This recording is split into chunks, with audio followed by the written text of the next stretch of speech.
बिस्मिल्लाहिर्रहमानिर्रहीम अस्सलाम वालेकुम। मैं हूं मेरीन सप्तान, देख रहे हैं आप मेरा यूट्यूब चैनल और फेसबुक पेज। नाज़रीन, इस वक्त रजब भट्ट और ईमान के बारे में बहुत सी बातें हो रही है। मेरी कोशिश होती है कि इस तरह की बात ना की जाए जिसमें लोगों की दिल आज़ारी हो, घर टूटे, फसाद हो।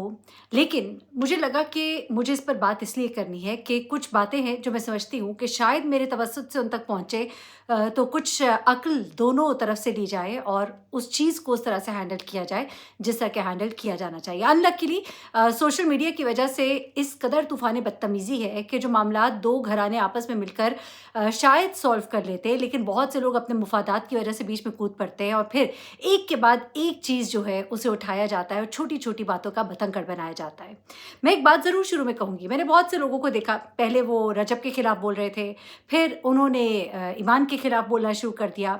ईमान क्यों आ रही है, ईमान क्यों पीआर पैकेजेस जो है उन्हें दिखा रही है, बता रहा है, उसका भाई क्यों बातें कर रहा है। देखिए, मेरी एक बात सुनिएगा, जब लड़ाई होती है ना और जब इस तरह के मामलात ख़राब होते हैं तो फिर बहुत सी बातें होती हैं, बहुत कुछ होता है जिससे मामलात बहुत ख़राब से ख़राब तर होते जाते हैं। और जब एक इतनी पर्सनालिटी फेमस हो और उसके बारे में लोगों की एक इतनी राय हो, उसके बाद फिर जब उसके हवाले से कोई बात होती है तो लोग उसके एक एक पॉइंट को उठाते हैं और बात का फिर बतंगड़ से भी बड़ी चीज़ बन जाती है। और यही कुछ हो रहा है यहाँ पर। थोड़ी सी अक्लमंदी का मुजाहरा करने की भी ज़रूरत है बड़ों की तरफ से, ख़ास तौर पे ईमान की फैमिली की तरफ से और रजब की फैमिली की तरफ से। ये जो वॉइस लीक्स हो रही है ना, देखिए, लोग बेवकूफ़ नहीं है, सबको समझ आ रही है कि वॉइस कौन लीक करता है, ऑडियो लीक होती है, किसकी तरफ से की गई। आप खुद तो नहीं बोल रहे, बड़ी माज़रत के साथ, आपने खामोशी इख्तियार की हुई है, लेकिन ऑडियो लीक्स हो रही हैं, वो ऑडियो लीक्स हो रही हैं जो आपके फ़ेवर में है। तो इसका मतलब ये है कि आपकी तरफ से ही लीक कराई जा रही हैं। दूसरी जानिब कहा जाता है जी, एक सैयदज़ादी है, बड़ी माज़रत के साथ, एक सैयदज़ादी है जिसकी ईमान से दोस्ती हो गई। लेकिन वो सैयदज़ादी जो है वो पहले फ़ैन थी रजब भट्ट की।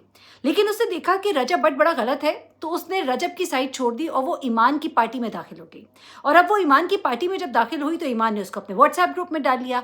अब उस सैयदज़ादी ने उस व्हाट्सएप ग्रुप में देखा, जनाब बड़ी बातें हो रही हैं, कितनी गलत बातें कर रहे हैं। अब गलत बातें क्या-क्या हैं, ज़रा एक दफ़ा सुन लीजिएगा। मसलन बहुत सी ऑडियो लीक्स हुई, पहले वाली भी आपने सुनी जहाँ पर रजब की वालिदा से ईमान ने बातें की कि मेरे बेटे का नाम ना ले। लेकिन फिर अब जब ईमान की कई जगहों पे वीडियोज़ देखी गईं कि वो पीआर पैकेजेस कर रही है, फिर उसको देखा गया कि उसके बेटे की उसने वीडियोज़ अपने व्हाट्सएप ग्रुप में शेयर की, तो कहा जी अपनी मर्ज़ी से तो आप शेयर कर लेती हैं। वो पॉइंट जो उठाया गया, उसकी बेस पे उसको ज़लील किया गया।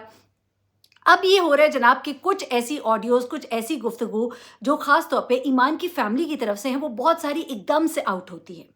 अब एकदम से आउट होने का जो मुझे मकसद अभी पता लगा है और जो मैंने अभी तक इसको समझा है, वो कुछ ये है कि चूँकि अब रजब की फैमिली की तरफ से मुझे ऐसे लगता है कि इरादा कर लिया गया है कि ईमान से अब अलहदगी इख्तियार की जाएगी। मुझे ऐसे लग रहा है, आने वाले वक़्त में देखते हैं ऐसा होता है कि नहीं, आप इसको नोट कर लीजिएगा।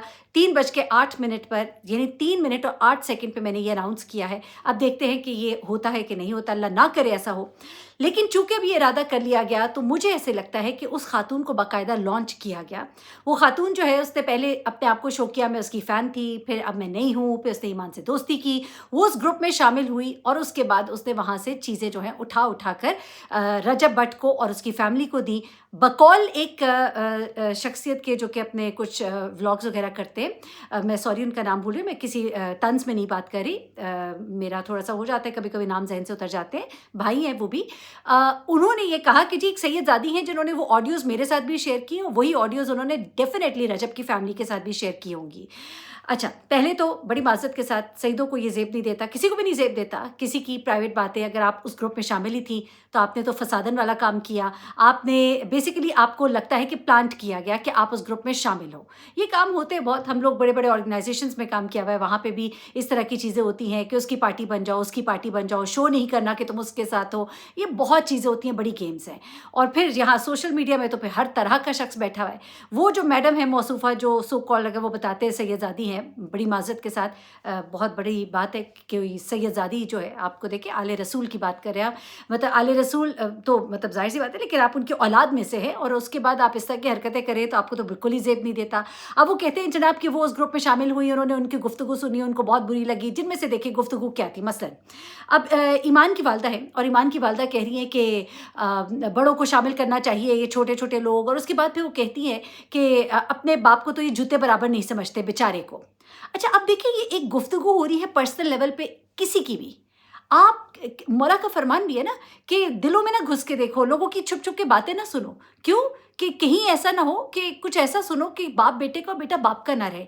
मैं जुमले का मैं मफ़हूम बयान कर रही हूँ, एग्ज़ैक्ट मैं वो बयान नहीं कर रही। लेकिन क्या है कि आप अगर किसी के दिल के अंदर घुस के देख लें ना कि कोई आपके बारे में क्या सोचता है या कोई राय भी छोटी-सी, तो इंसान नहीं सुनना पसंद करता। तो फिर आप ऐसी बातें क्यों सुन रहे हैं जो एक फैमिली ऐसी में हो रही है, जो फैमिली डिस्टर्ब्ड है, वो आपके बारे में हर तरह की बात करेंगे। भाई why do you want to listen to it? और फिर उसको आप सुन रहे हैं और उसको आप बयान कर रहे हैं, तो इसका मतलब ये है कि आप अपनी एक ग्राउंड बना रहे हैं कि हमने ईमान को छोड़ना है, तो हमारा ग्राउंड ये है। टू बी वेरी ट्रू, मुझे तो यही लगता है और मेरे ख्याल से नाज़रीन को भी यही लगता होगा। अब जो ईमान की वालिदा है, वो अगर बात कर रही हैं कि उसको तो जूते बराबर भी नहीं समझते, बेचारे को। अब देखिए बेचारे को भी का है, लेकिन बेचारे को किसी ने नोट नहीं किया। भई वो वैसे बता रही ना कि बाप की कोई वैल्यू नहीं है या जो भी है, आई डोंट नो। देखिए कुछ लोग होते हैं घर में बहुत खामोश तबा होते हैं, चीज़ों में इतना वो इंटरफेयर नहीं करते, तो लोग उनको मशवरों में भी इतना नहीं शामिल करते। ऐसा नहीं होता कि उनकी अहमियत नहीं होती, लेकिन उन्होंने जो कहा वो आउट ऑफ आप उसको रेफरेंस टू द कॉन्टेक्स्ट नहीं ले रहे ना। अब वो मतलब बात एक हो रही है, एक पूरा घर जो है वो डिस्टर्ब्ड है, घर में गम गुस्सा है, जो भी है, चाहे गलती ईमान की है, चाहे रजब की है, जो भी है। तो आप उसमें से जुमले उठा-उठा के सुनेंगे तो उस घर के अंदर तो न जाने क्या बातें होंगी, तो बातें तो जनाब रजब के घर में भी होती होंगी। न जाने क्या कुछ। देखिए उनके अपने बेटे ने कहा कि औरतों की लड़ाई है, कैट फाइट है, तो इसका मतलब ये हुआ ना कि कुछ औरतों के आपस के मसाइल हैं जिसकी वजह से ईमान वहाँ से नाराज़ होके आई। ईमान नाराज़ होके आई गालिबन गज़ल की वजह से या माँ जी की वजह से या घर वाली जो ख़वातीन वहाँ पर आती हैं, उनकी कोई बातें जो उसको बुरी लगी होंगी, उसकी वजह से गई होगी। तो इसका मतलब क्या है? इसका मतलब ये है जनाब कि ये ख़वातीन का मसला है, वहाँ पे भी ख़वातीन बोलती होंगी। अब वहाँ पे कोई बंदा प्लांट नहीं हुआ तो वहाँ से इतनी ऑडियोज़ नहीं लीक हो रही, लेकिन यहाँ पे आपने प्लांट किया। माज़रत के साथ किया या कोई कहना चाहिए वॉलंटरीली प्लांट हो गया कि रजब मैं तुम्हारा बड़ा फ़ैन हूँ, डाई हार्ट हूँ, मैं तुम्हारा बड़ा मुहिब हूँ और मैं तुम्हारा बड़ा वफ़ादार हूँ, ये कह के शायद कोई शामिल हुआ और अब वो इनको वॉइस नोट्स दे रहा है और अब चूँकि अब ग्राउंड भी बनाई जानी है तो फिर वहाँ से बातें आ रही हैं। फिर उसके बाद ऑन जो है वो कह रहा है कि अपनी जो सास है ईमान की, उनका नाम लेकर कि वो आ रही है, बड़ी गेम डल गई। तो लोगों ने कहा कि देखो अदब के साथ नाम नहीं ले रहा, किस तरह से नाम ले रहा है, कितनी बुरी बात है। ठीक है, अच्छी बात नहीं है, बिल्कुल बहुत बुरी बात है। लेकिन देखिए पीछे से अपने सर्कल में, अपने घर में जो भी बात हो रही है, वो उनका अपना मामला है। आपके घर में भी बड़े-बड़े नाम लिए जाते होंगे, बड़ा कुछ बोलते होंगे, 2-4 गालियाँ भी मुँह से निकाल देते होंगे, लेकिन मसला क्या है कि वहाँ पे कोई रिकॉर्ड करने वाला नहीं है। अब ये चीज़ें जो है इनको लेकर सोशल मीडिया पे वो तूफ़ान बदतमीज़ी, फिर उसके बाद ये कि जी ईमान तो कहती थी मैं तो कभी ये ना करूँ, वो ना करूँ, अब वो पीआर पैकेजेज़ बना रही है, लोगों के प्रमोशंस कर रही है। भई ठीक है ना, उसने सोचा मैं क्या घर में फ़ारिग बैठी हूँ, अगर वो कोई काम कर रही है, तो उसमें क्या बुराई है? और उसके बाद देखिए काम अच्छा बुरा फिर आप आ जाएँगे दीन, मज़हब, मैं उसकी बात नहीं कर रही। मैं सिर्फ़ ये बात कर रही हूँ कि वो अपना एक काम कर रही है, उसमें लोगों को क्या मसला है। अब उसके बाद हाँ, ऑन पे मैं ज़रूर कहूँगी, उसने जो मिस्टर पतलू के साथ किया एक पॉडकास्ट, देखिए, अभी जब तक आपकी बहन वहाँ पर है ना, वैसे तो लोग बाद में भी जब रिश्ते ख़त्म भी हो जाते हैं ना, इज़्ज़त के साथ और बड़े ही तरीके के साथ जो मुहज़्ज़ब लोग होते हैं, अपने-अपने रास्ते लेते हैं। बजाए इसके एक-दूसरे पे कीचड़ उछाले। देखिए, एक बात आप करेंगे, 2 बातें वहाँ से आएँगी, 2 बातें वहाँ से आएँगी, 4 बातें आप करेंगे। मैंने बड़े लोगों को देखा है, बड़े-बड़े फ़ेमस लोग हैं जिनके जब इस तरह से सेपरेशन होती है, तो वो खामोशी इख्तियार करते हैं। समझदार होते हैं, उन्हें पता होता है 2 हम करेंगे, 4 वहाँ से आएँगी। और अभी तो सेपरेशन नहीं हुई, अभी डिवोर्स नहीं हुई, तो आप क्यों इस तरह की बातें कर रहे हैं? खुदा ना ख़ास्ता, अल्लाह ना करे कि ऐसा हो। माज़रत के साथ अज़ान का टाइम हो रहा है, बात को कंटिन्यू करते हैं। अच्छा, आखिर में मैं 2-3 बातें सिर्फ़ ज़िक्र करूँगी। मिस्टर पतलू के साथ जो ऑन ने एक पॉडकास्ट सॉरी लाइव किया टिकटॉक का। एक ऐसे शख़्स के साथ जिसके साथ उसके बहनोई का एक मसला चल रहा है। उनकी बहन के बारे में, उनकी माँ के बारे में उसने गलत बातें की हैं, उसने वीडियोज़ जो एआई से उसके जो भी लोग हैं, उनके थ्रू बनवाई या जो भी किया। वो चीज़ें चल रही हैं, एक मामला बड़ा उनके दरमियान बुरा है, तो उधर आपको उनके साथ लाइव नहीं करना चाहिए था। मालूम है हमें बहुत शेयर मारे गए, बहुत गिफ्टिंग हुई, बहुत पैसा मिला, लाखों मिले, लेकिन मेरे ख़्याल से इज़्ज़त जो होती है, वो लाखों से बेहतर होती है। ये वक़्त नहीं था अभी, अभी मामलात आपके किसी नहज पे पहुँचे नहीं थे और अगर पहुँच भी जाते ना, तो इज़्ज़तदार लोग जो है ऐसे मामलात से अपना पहलू बचा के गुज़रते हैं। मैं आपको ऐसे कहकर ये नहीं कहना चाहती कि आप इज़्ज़तदार लोग नहीं हैं, लेकिन आप ने नासमझी का सबूत दिया है। नासमझी का सबूत दिया है, आपकी बहन का घर है, कई दफ़ा मामलात बहुत एक्सट्रीम पे पहुँच के भी पलट जाते हैं, तो अभी मार्जिन मौजूद है। मार्जिन मौजूद है तो आप ये ना करते तो बेहतर था। आप रेहान तारे के पॉडकास्ट में भी गए, उन्होंने स्पेशली आपको बुलाया इसीलिए था। आपकी पहचान ही क्या है कि आप रजब भट्ट के साले हैं। वहाँ पर आपसे जो सवालात किए गए, वो भी जलती पर तेल का काम करते हैं।